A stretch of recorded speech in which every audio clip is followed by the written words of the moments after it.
Bom dia a todos.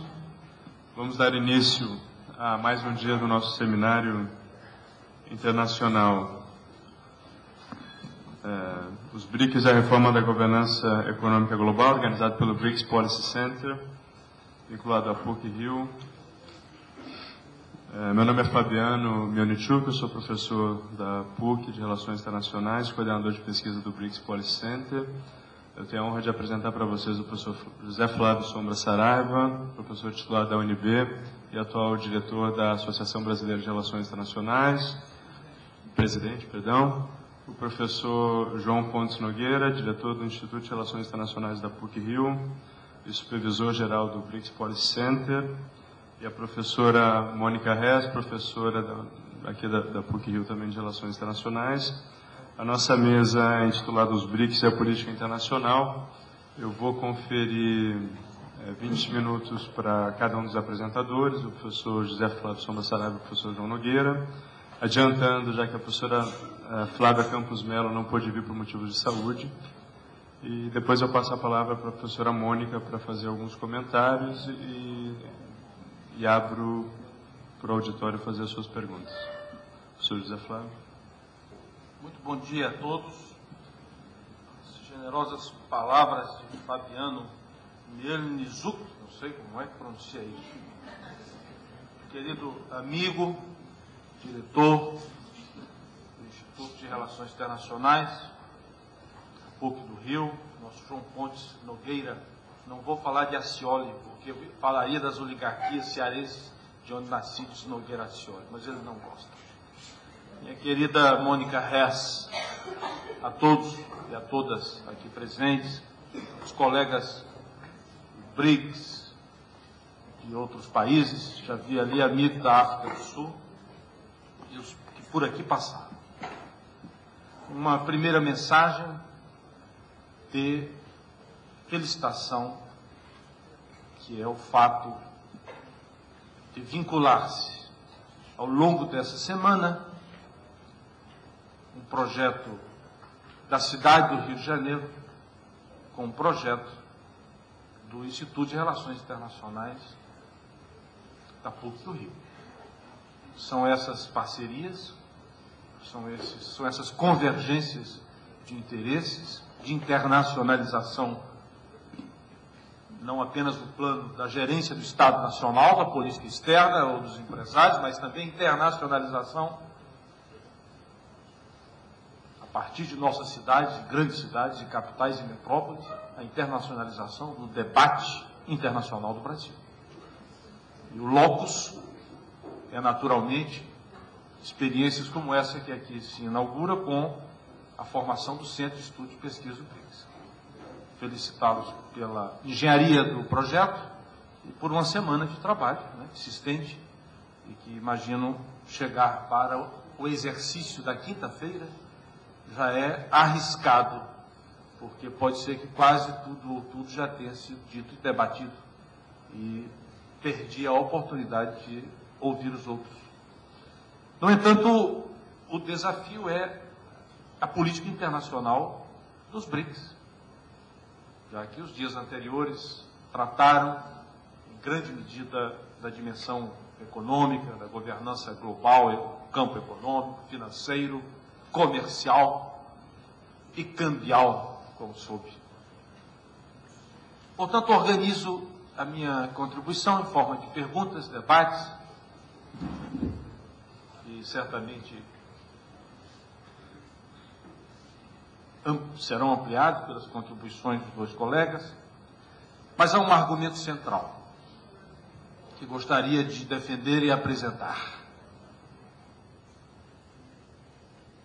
O argumento central é de que a possibilidade de mudanças no equilíbrio de poder mundial será mais pronunciada se os BRICS decidirem ampliar o escopo da sua ação conjunta e utilizar o seu peso relativo já constituído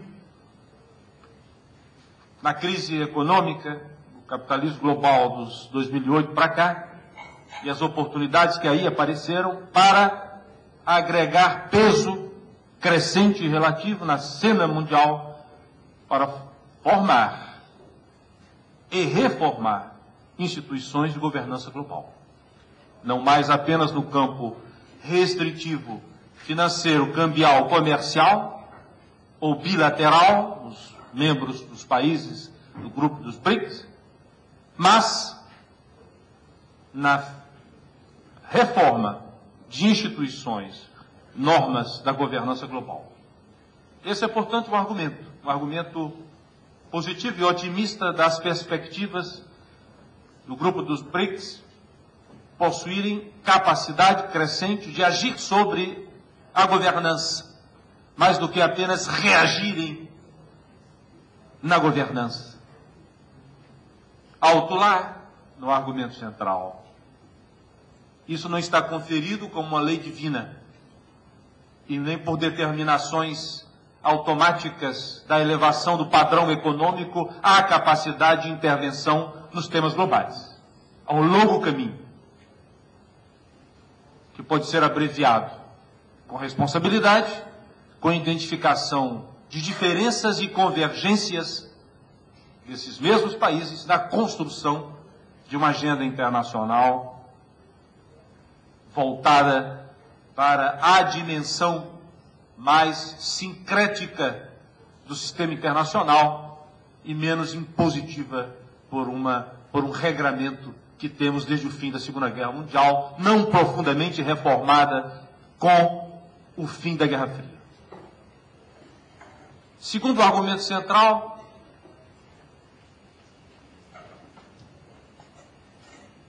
o de que o Brasil tem o imperativo estratégico de contribuir como parte dos BRICS, mas também parte de outras plataformas de participação, de construção de normas e procedimentos internacionais, da International Law, tem o imperativo estratégico de colaborar para que, das experiências recentes e acumuladas dos BRICS, no campo do comércio, dos inícios de alguma regulação internacional em áreas que pretendo desenvolver mais rapidamente, logo depois, para um plano mais normativo.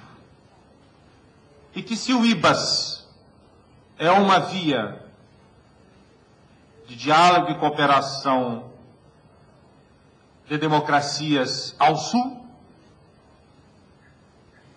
que o BRICS, com a África do Sul, é espaço de geometria variável, com menos ambição cooperativa bilateral ou trilateral, para ser plataforma de contribuição à construção de normatividade internacional, em alguns campos importantes que pretende desenvolver. Então, esses são os dois argumentos.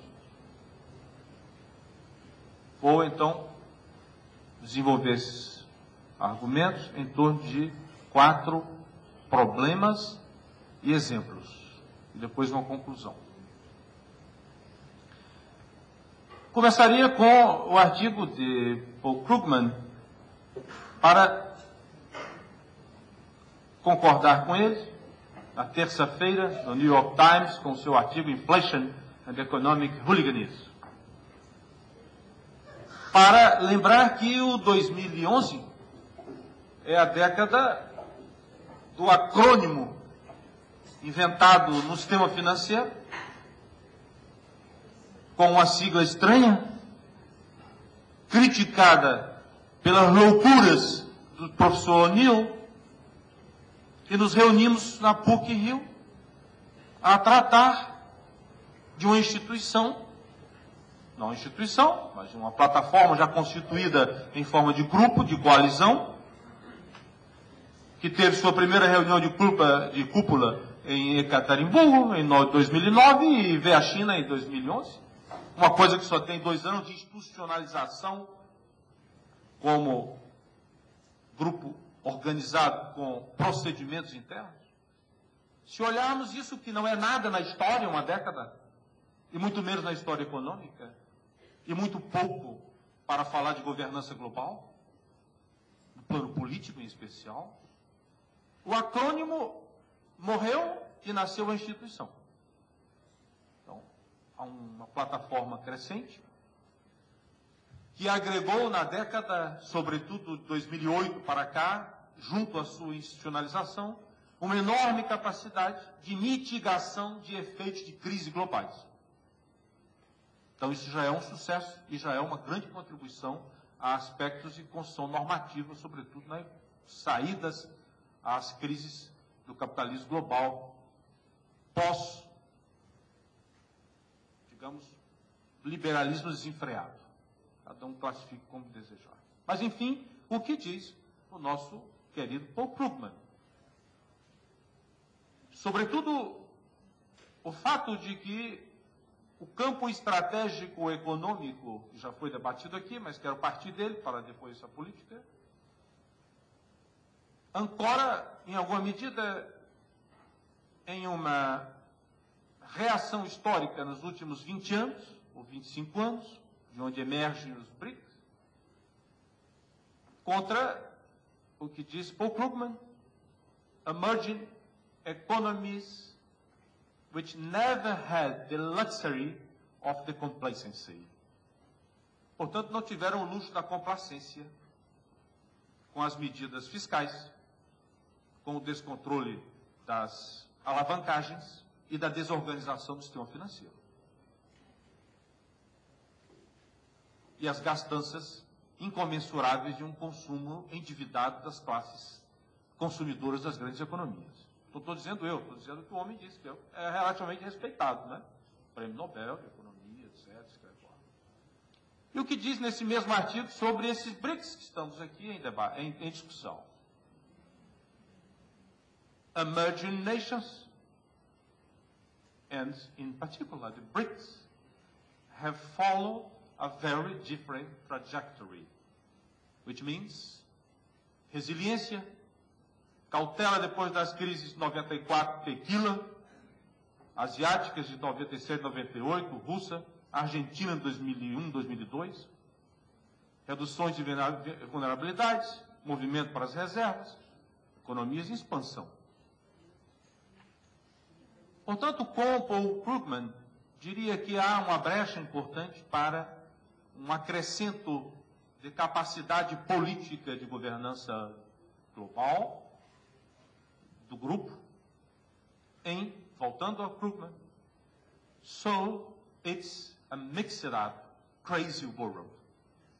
Nesse crazy world, em que há recuos importantes na normatividade, enfrentamentos duros pelos unilateralismos das grandes potências, há a formação de regras de previsibilidade internacional no campo econômico, político, estratégico, segurança internacional, inclusive. Uma brecha significativa que pode ser explorada com responsabilidade. Sigo nessa evolução quase vulcânica dos BRICS. Outro dia, acrônimo. Hoje, isso.